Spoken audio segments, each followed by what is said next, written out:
Are you guys ready to get empowered? Oh. I want to be empowered.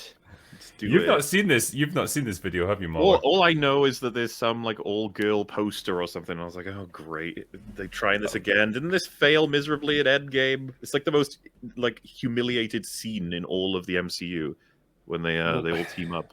Well, I know, but I think this time they're going to nail it because it's International Women's Month or something. I don't know. Like we just have to celebrate women the whole month, whatever. And so, like, yeah, you know, Marvel want to do their bit and recognize the fantastic female characters they've created, like Scarlet Witch tries to annihilate an entire universe, or Captain Marvel, who killed the Dawn.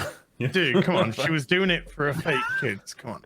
Hey, remember? She knew for a week. Remember Black Widow's mum or whoever that was, Rachel Weisz played, who like she like did horrible experiments that cost torture and suffering across scores of people.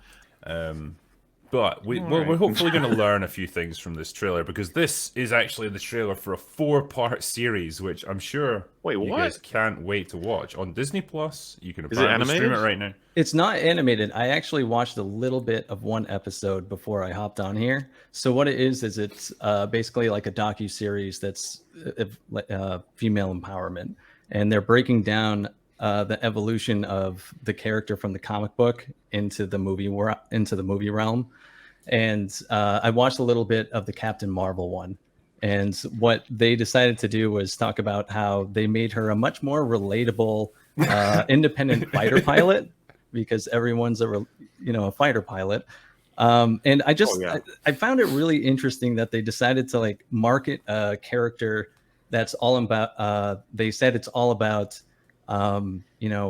getting past your struggles, being defeated but getting back up again, and they're marketing it to a generation that has no interest in earning anything on their own.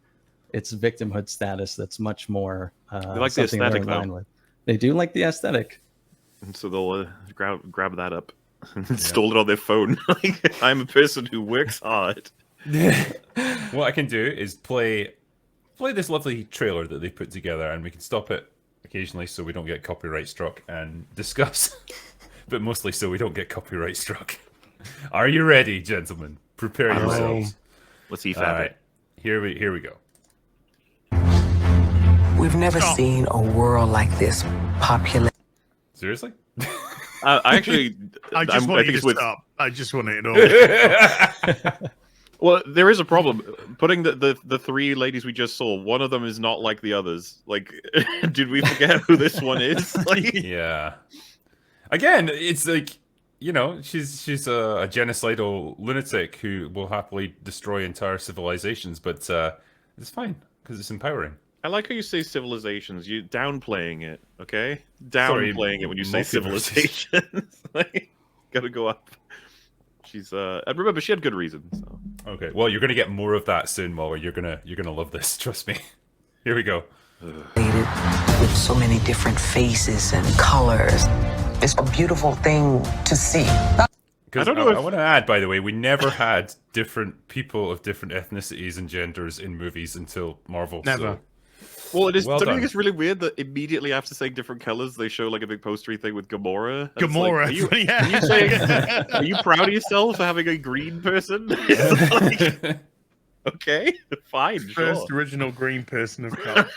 It's like, don't you think the Hulk is like, no, Gamora? She's original green. Let's see what else we can. Gamora was green before She-Hulk. Yeah, she was green before it was cool. To show these boys how we do it. Oh. We're all recognizing that these stories need to be told about women. Wanda, her vulnerability in her. Can we name a single story about a woman? I mean, Black Widow was kind of about a woman, I guess. I mean, it's about. There's a woman physically there. But what is the woman's story that's being told? Well, Captain Marvel did address some of the sexism she faced in her workplace. Well, that girl needs to get herself back in the kitchen and shut the fuck up. Wow, that's a women's story or whatever. You asked for that. You got it, all right? You know, they interestingly left that part out from the Brie Larson one, the Captain Marvel episode. They didn't address the sexism she faced in the movie. Wow. Damn. I hope they address the Dawn. That guy She said was there's a reason they call it a cow. cockpit, and that's when I knew that he was the villain. Yeah. Why is it not a vagina pet? I mean, come on. The real enemy of Captain Marvel was the patriarchy. And she defeated it. But hey, we got Wanda here, and like this is a woman's story because she wants to be a mum, but she isn't. But she wants to have fake kids, So she will steal them from another mother. That's very wholesome or something. This is weirdly relatable actually for a lot of millennial women, I would imagine. Oh, she went to I a want to town. have kids, but I'm too old now, and no one wants me. God damn it! She went to a town, took it over to get over her fake husband, created some fake kids, and then just tried to destroy all the universes for her fake kids that she know. I mean, that's a great woman story. He's already pissed because you're reminding me of how she did indeed create fake Vision, but then fake Vision gave his memories to the reassembled real Vision body, and thus he is basically Vision, and then she forgot he existed completely. Yeah, And so did he. he's probably off finding himself, you know. He's finding a Disney Plus show to be a part of. Like, which one? Funny. I bet you it comes back as a female Vision. I bet you. Can only hope. All right, let's do a little bit more if you can stomach it. Emotional life is when she's at her most powerful. It's important to recognize yourself. You could watch it and think, people that look like me, we can be superheroes too. I don't think anyone ever really questioned that. I paused this at the most horrible moment. Whoa. That is ludicrous. I didn't even mean to do it. But yeah, this argument, man. Yeah, I mean, it's a tired one. It's a lame one. We don't really need to go over, like, when you list all your most inspirational characters. Turns out the white males don't list all the white males. They've got plenty of people in there that are not white males. How is that possible? And vice versa with anyone else. Monica Rambeau debuted in the comics in 1982. Yep. But Marvel said women of color not there. Well, yeah, When they did pushed back having female-led movies until they realized they could make money from it. And then... Remember that Linda started Carter losing series money. called Wonder Woman? That was really popular in the 70s and early 80s. No? Which one's that? You're confused. Never That never existed. Is she like a detective and she wonders about the cases or something? Yeah, she's like, I wonder what a woman should do. And then men just tell her stuff. She wasn't the hero of her own story. Imagine they like released a trailer, like a competing company like DC, and it's filled with like white male heroes, and they're like, "We need more of these because men no longer have someone to look up to." People be like, "Oh my god!" No, if this was DC, it'd be like every hero's now gay. It'd be the gay heroes of DC. This is the gay era. All right, let's see what else we got from this wonderful trailer. It's so important for women to be behind the scenes as well. We need all those voices at the table. You know, I just have to stop it there and say, you need all those female voices at the table, but when you're making a female-led show like She-Hulk, you apparently don't need any male voices. So, like, it's interesting how that door only swings one way. It is crazy that in She-Hulk, they had to create fake men for their writer's room for the fourth wall breaking scene when their whole writer's room was just women. They're like, shit, we need to put some male diversity into the room. Just the fact that the trailer there's like quoted is like, "We need more female voices in the behind the scenes and in front." The drink goes, "Let me stop you there." It's like no reason. I just want to stop you. Oh god! All right, it's cringe as fuck. But okay, let's go. Let's carry on. We can get to the end of this. Empower us all, but it doesn't empower us because we're not the kind of people they want to empower. Yeah, this only empowers the women's apparently.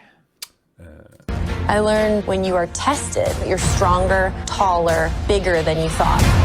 I'm not interested in the glass What ceiling. does that mean? You're But that's stronger not and even taller. factually correct. You can't grow physically because of this woman.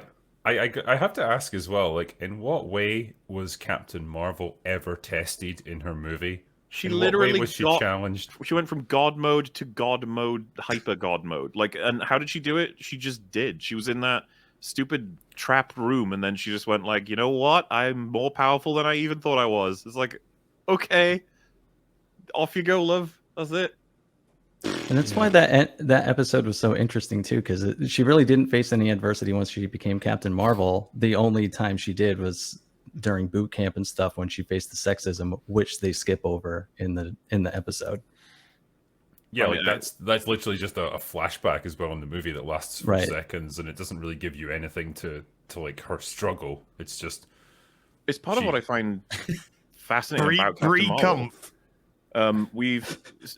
How do we chat? Like, she has her movie where she is lower powered, and so people like Jude Law might be able to actually make a difference. But by the end of it, no one can. She's like unstoppable. It's like, so how do we make a difference when she turns up an Endgame? It's like, well, it's Thanos with the Infinity Gauntlet, even the Power Stone, he manages to actually batter off. It's like, oh, thank God. It's like, how are we going to maintain stakes when she pops up again? well, they've got that covered in the Marvels, because apparently, like, if any of the 3 Marvels try to use their powers, they swap places with each other or something. I don't Which, you know, literally, they're so awesome. The only thing that can hold them back is Why are they connected? themselves. Like, I the don't 3 know, origins of it's- their powers are entirely different, like, forms of technology, era, and, like, I don't know, logistics. Like, I don't know why. What are they connected by? I never really understood how Monica Rambeau got her powers in the first place. She just kind of walked through a barrier, and it's like suddenly she's like super-powered, energy-absorbing girl. Yeah, it was awful. Like, why? Don't know. I thought it was energy plus affirmation equals woman power. Because she had all those affirmation voices going, "You're so amazing." I don't know. Right. Like, it's going to She's get to the walking point because through. I feel like the you know, the laziness factor is creeping in more and more with these characters. It'll get to yeah? the point where they approach like a big vending machine, and it's just like press a button to have your superpowers dispensed, and it's just like, you know, what have I got? Like, oh, the power to turn invisible while shitting out lightning bolts or something. Like, and that'll be my power. It's already Like, here. that'll be all it is. Ms. Marvel had her superpowers delivered by mail, by post. What's wrong with that, ass? Yeah, what's wrong with that? I mean, that's, Weren't I you- mean, that's weren't you a great gripped? hero's journey for me, you know. Knock, knock. Yeah. Who's that postman? Yeah, what you got? Can you sign for these superpowers, please? Sure. That's what Ms. Marvel did. Yeah, remember Tony Stark? Remember how there was quite a well-developed reason of cause and effect why he was put in a cave with a bunch of terrorists, and he had to use like his own ingenuity and like his innate character traits to build himself an arc reactor that ultimately became the source of his power. That was cool. I like that. That was well developed. While trying Makes to sense. undo the damage that his company had done by selling weapons that had gone into the wrong hands. They didn't give you much reason for why he was like an intelligent, creative person, other than his dad being his mentor for the majority of his life, and he's also incredibly creative, and the whole company having enough money to support any kind of, you know, lessons and crafts he could ever be interested in, going to the best schools and having plenty of time to learn it all. Anyway, let's see what other pearls of wisdom they can dispense.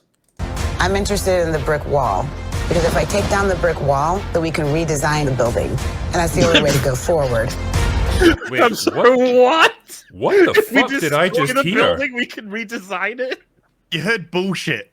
What? You heard absolute This is like- bullshit. Since we're speaking in tortured metaphors, it's like, well, I don't just go to drink at the bar. I drink the bar, and then I eat the bar so that I can redesign the bar into something better.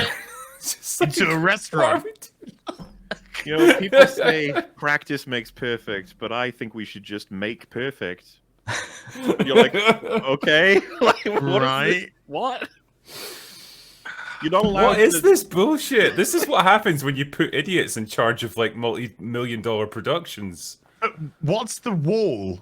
It's the bad thing that currently exists. She said, But if you it doesn't rewind exist it, because Drinker, they if have you- the jobs. So they have the she said, I jobs. don't want to smash the glass ceiling. I want to destroy the wall and rebuild it. Let's Because see. that would also take the ceiling down at the same The time. building. Yeah. Hold on, Let's get this again so we can get all of it. Bigger than you thought. I'm not interested in the glass ceiling. I'm interested in the brick wall. Because if I take down the brick wall, then we can redesign the building. And that's the only way to go forward. Why is that the only way to go Architect, forward? then! What? Become a fucking architect, for Christ's sake! You know, wait. You know what this reminds me of, right? You know in The Simpsons where Kang and Kodos become like Bill Clinton and Bob Dole, right? And they're like going for a presidential election. Like they put on their bodies like skin suits, and they have to give a campaign pledge, and it's just like the most mindless bullshit. Like we must move forward, not backward, upward, not downward, and always twirling towards freedom. Like, that's the kind of meaningless shite that you're getting here. It's just like, give me some vaguely positive affirmations of something. That'll do, whatever. You do want to sit it down and be like, this building you're destroying, is it in the room with us right now? What is happening, woman? Like, can you explain this to me, please? Can you describe what the building looks like? They're on set. They're like, you're not destroying anything here. We need. This is all built. What are you saying? It's, yeah. Okay. Let's get to the end of this nonsense. We have the power to represent what the world looks like today. Well, doesn't every movie have the power to do that? It's like, yeah, but the world that looks like it does today looked like today 20 years ago and 30 years ago, and 40 years ago, and plus 50 years like ago. when I watched Ant-Man and the Wasp: Quantumania, I wasn't thinking, wow, this really represents the world that I live in today. I just like that the clip they show after saying that is like green screen and people and Wakanda rocks, aliens. It's just like, yes, this looks a lot like every day when you go outside, I guess. Seeing these behind the scenes little featurettes of like the green screens everywhere, they are so like soul destroying when you realize like what these films are. I mean, we kind of knew it anyway, like the amount of CGI that's in them, but when you actually see the environment that they work in for these things, it's like, it must just be the most bland, uninspiring, like hellhole to be stuck in as an actor. It's like, okay, what kind of green screen set are we going to be in today? Who knows? We might get a couple of rocks and maybe a tree in the background. But if this is meant to reflect the world that we have today, can you give me an example of a country which is perceived as good and virtuous and progressive technology-wise that is also an ethno-state? Wales.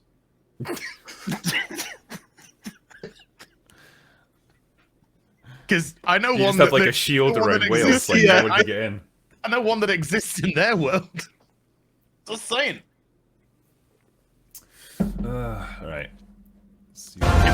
We can take these characters' motivations and bring it into our own lives, and it empowers us.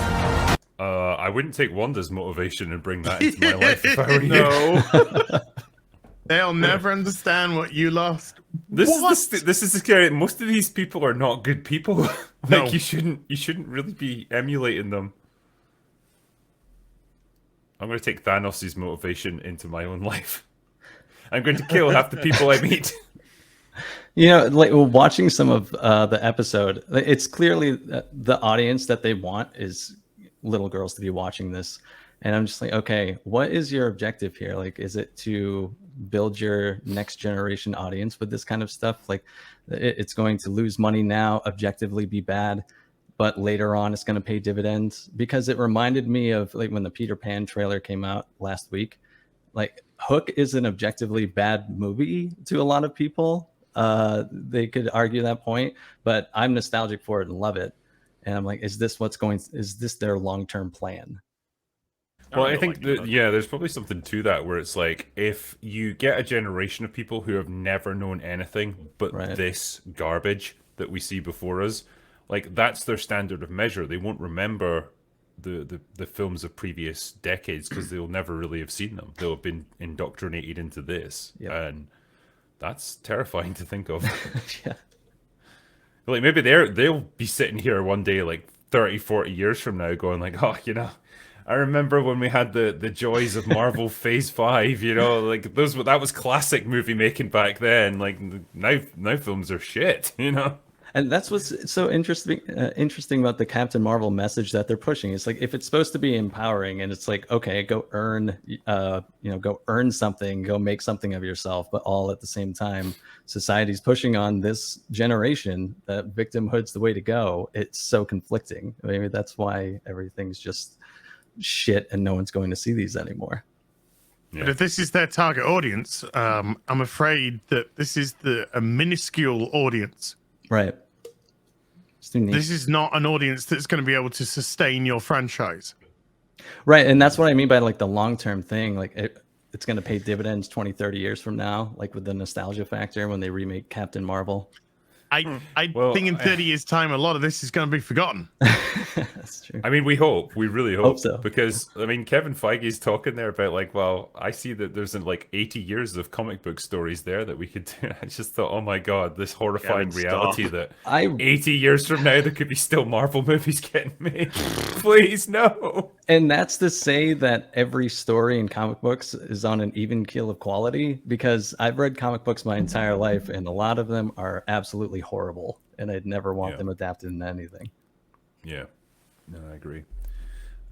Okay. MPower, a 4-part series now streaming only on Disney Plus. You heard it here, folks. Get yourselves over to Disney Plus and stream that shit right now.